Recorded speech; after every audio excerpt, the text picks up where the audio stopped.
जय महाराष्ट्र मित्रांनो, एखाद्या व्यक्तीला अटक केल्यानंतर त्या अटक झालेल्या व्यक्तीला काही कायदेशीर हक्क असतात याविषयी आज मी तुम्हाला माहिती सांगणार आहे।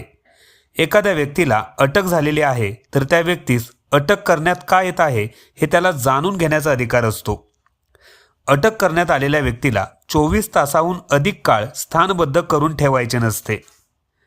अटक झालेल्या व्यक्तीस कोणत्याही प्रश्नाला उत्तर देण्याचे बंधन नाही। मौन बाळगण्याचा असाधारण असा अधिकार न्यायाने त्याला हक्काच्या स्वरूपात दिला आहे। पसंतीचा वकील नेमण्याचा अधिकार आहे व त्याला संपर्क करून त्याचा सल्ला घेण्याचा कायदेशीर हक्क देण्यात आलेला आहे। अटक झालेल्या व्यक्तीस घरच्यांना सदर इसमास अटक केलेली असल्याचे पोलीस स्टेशनकडून कळवणे बंधनकारक असते। सर्वात महत्त्वाचं म्हणजे 15 वर्षाच्या खालील मुलांना, मनोरुग्णास, कोणत्याही वयाच्या स्त्रीला पोलीस कोठडीत ठेवता येत नाही आणि जामीनपात्र गुन्हा असेल तर त्या आरोपीस जामीन भरल्यावर जामिनावर सोडण्याचे पोलिसांवर बंधन असते। ही माहिती आवडली असेल तर व्हिडिओ शेअर करा, लाईक करा आणि फॉलो करायला मात्र विसरू नका। धन्यवाद।